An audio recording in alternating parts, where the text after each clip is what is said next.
আজকে আমরা আলোচনা করব ইউনিভেরিয়েট ডাটা অ্যানালাইসিস নিয়ে, যেটি আমাদের বিজনেস রিসার্চ মেথোডোলজি কোর্সের চ্যাপ্টার 7। সো যদি শুরু করা যাক, ইউনিভেরিয়েট ডাটা অ্যানালাইসিস আসলে এটার মানে কি। সো ইউনিভেরিয়েট এই শব্দটা যদি আমরা ভাঙি তাহলে আমরা পাচ্ছি যে uni and variate. So uni means one, which is a single variable, and variate means variable. So ইউনিভেরিয়েটকে যদি আমরা একসাথে বলতে চাই তাহলে ইউনি মানে যেহেতু ওয়ান, তার মানে একটি ভেরিয়েবল নিয়ে কাজ করলে আমরা তাকে বলতে পারি ইউনিভেরিয়েট অ্যানালাইসিস। যেখানে আমরা যদি একের অধিক ভেরিয়েবল নিয়ে কাজ করি ওটার বলি আমরা, বা একের অধিক বলতে আমরা যদি দুইটা ভেরিয়েবল নিয়ে কাজ করি তাহলে আমরা তাকে বলি বাইভেরিয়েট অ্যানালাইসিস। এবং তার অধিক তিনটা বা চারটা বা পাঁচটা বা এর চেয়ে বেশি ভেরিয়েবল নিয়ে কাজ করলে আমরা ওটার বলি মাল্টিভেরিয়েট অ্যানালাইসিস। সো ইউনিভেরিয়েট যেহেতু একটা ভেরিয়েবল নিয়ে কাজ করে, আমরা যদি একটা সিম্পল এক্সাম্পলের মাধ্যমে বোঝার চেষ্টা করি, যে যদি আমরা ধরি যে আমাদের একটি ক্লাসে যে ধরলাম 30 জন স্টুডেন্ট আছে এবং স্টুডেন্ট সবার আমরা হাইট মাপতেছি।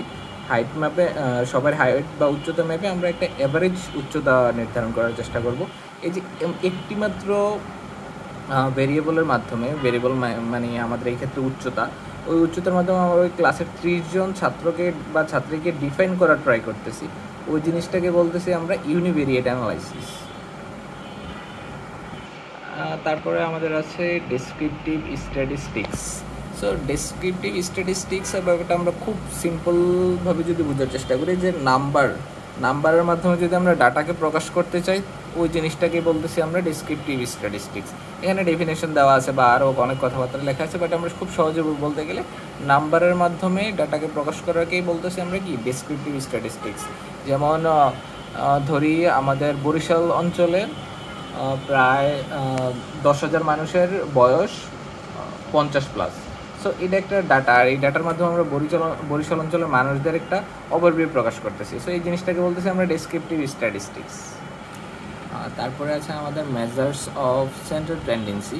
সো এই জিনিসটা আমরা ছোটোবেলায় আমাদের পরিসংখ্যানের ভিতরে পড়েছিলাম। So measures of central tendency, এটা যদি আমরা বাংলায় বলি ব্যাপারটা হয় কেন্দ্রীয় প্রবণতা। সো কেন্দ্রীয় প্রবণতা মানে কি, যে জাস্ট আমরা খুব সহজে বলতে পারি যে কেন্দ্রের দিকে বা কেন্দ্রের কাছে জিনিসটা আছে কিনা। তো কেন্দ্র বলতে আসলে আমি কী কেন্দ্র মিন করতেছি, আমি যদি একটা এক্সাম্পল দিই, যে ধরি আমাদের 30 জন স্টুডেন্ট আছে একটি ক্লাসে। সো তাদের সবার গড় উচ্চতা হলো 15। এখন গড় উচ্চতা তো 15, ঠিক আছে, কিন্তু দেখা গেলো যে কারো কারো উচ্চতা 14, কারো কারো 13, কারো কারো আবার 18, কেউ আবার হঠাৎ করে হয়ে যাচ্ছে 25। সো যতক্ষণ আমরা 13, 14 বা 16, 17-র ভিতরে আছি, তার মানে আমাদের ব্যাপারটা হলো কি, আমরা সেন্ট্রাল টেন্ডেন্সি বা কেন্দ্রের খুব কাছাকাছি আছি। কিন্তু যখনই কেউ হঠাৎ করে 25 বা 30 বা 5-এ চলে আসছে, তখন তো এটা কেন্দ্র থেকে অনেক দূরে চলে যাচ্ছে। তো সেন্ট্রাল টেন্ডেন্সি মিন করে যে কেন্দ্রের কত কাছাকাছি জিনিসপত্রগুলো থাকতেছে বা আমাদের ভেরিয়েবলগুলো থাকতেছে। সো আমরা এখানে 3 ধরনের মেজার্স অফ সেন্ট্রাল টেন্ডেন্সি নিয়ে আলোচনা করব, যার মধ্যে প্রথমটা হচ্ছে mean, second median and third mode. So Bangla যদি বলি, মিন মানে হলো গড়, মিডিয়ান মানে হলো মধ্যক, এবং মোড মানে হলো প্রচুরক। যেমনটা আমরা ক্লাস 9-10-এ শিখেছিলাম, ঠিক সিমিলার। মিন অথবা অ্যাভারেজ আমরা যেটাই বলি। সো মিন বাইর করা যায় কীভাবে, আমরা যদি আমাদের 5টা সংখ্যার মিন বাইর করতে বলে, যে 1, 2, 3, 4, 5, তো আমরা 5টা সংখ্যাকে যোগ করে 5 দিয়ে ভাগ করে দেবো, এটাকে আমরা মিন বা অ্যাভারেজ বলতেছি। তারপরে যদি আমরা মিডিয়ানের কথা চিন্তা করি, মিডিয়ান মানে হলো জাস্ট মাঝখানের সংখ্যাটি। যেমন যদি বলি আমি 1 থেকে 8 পর্যন্ত আমার, বা 1 থেকে 7 পর্যন্ত আমার মিডিয়ান বাইর করতে হবে, তখন আমি কী করবো, 1 থেকে 7 পর্যন্ত সংখ্যা যদি আমি লিখি, তার মানে একদম মাঝখানে আমার পড়তেছে 4, 4-এর সামনে 3টা সংখ্যা, পরে 3টা সংখ্যা, তার মানে আমাদের এই 4টাই হচ্ছে আমাদের এই জায়গায় মিডিয়ান। আর যদি জোড় সংখ্যা ধরা হয়, যেমন যদি ধরি আমি 8টা, তখন দেখা যায় যে মাঝখানের 2টা সংখ্যা যোগ করে তাকে 2 দিয়ে ভাগ করা হয়, এরকম একটা ব্যাপার।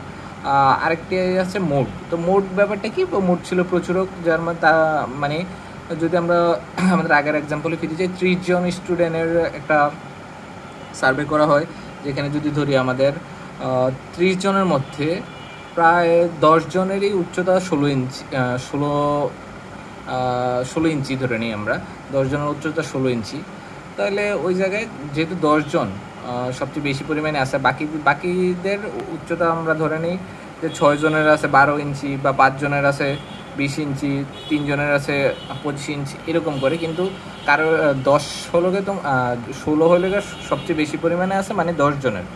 সো এখানে 10 হচ্ছে গিয়ে আমাদের মোড বা প্রচুরক, যে সবচেয়ে বেশিবার যেটা অকার হইতেছে, যে 16 সবচেয়ে বেশি পরিমাণে আসতেছে, এই জিনিসটাকে বলতেছি আমরা মোড। তো মিন মিডিয়ান মোডটা আমরা এতক্ষণ জাস্ট ডেফিনেশন জানলাম। এখন মিন মিডিয়ান মোড আসলে বের করতে হয় কীভাবে, এটা আমরা ফর্মুলাগুলো দেখতে পারি। সো মিন আমরা যেমনটা বলছিলাম অ্যাভারেজ। সো আমাদের কী করতে হবে প্রথমে, এখানে x1 দিয়ে মিন করতেছে আমাদের কতটা সংখ্যা আছে। সো আমরা যদি ধরি এখানে n সংখ্যক সংখ্যা আছে, তার মানে x1 plus x2 up to xn, আর নিচে n দিয়ে আমরা ভাগ করে দিচ্ছি। n যদি আমরা না ধরি, আমরা যদি বলি জাস্ট 10টা সংখ্যা আছে, তার মানে 1 থেকে 10 পর্যন্ত, আমরা 1 থেকে 10 পর্যন্ত উপরে লিখবো, নিচে 10 দিব, 10 দিয়ে ভাগ করলে আসলে আমাদের যেটা আসবে এটাই হবে আমাদের কি মিন। সো এটা জাস্ট ফর্মুলা, আমরা চাইলে ফর্মুলা ওয়াইজ এভাবে মনে রাখতে পারি। আবার মিন যদি ধরি আমরা সরাসরি সংখ্যা দেয়া নাই, আমাদের ফ্রিকোয়েন্সি দেওয়া আছে। ফ্রিকোয়েন্সি মিনস কি, একটা ঘটনা আসলে কয়বার ঘটতেছে ওই জিনিসটাই ফ্রিকোয়েন্সি বোঝায়।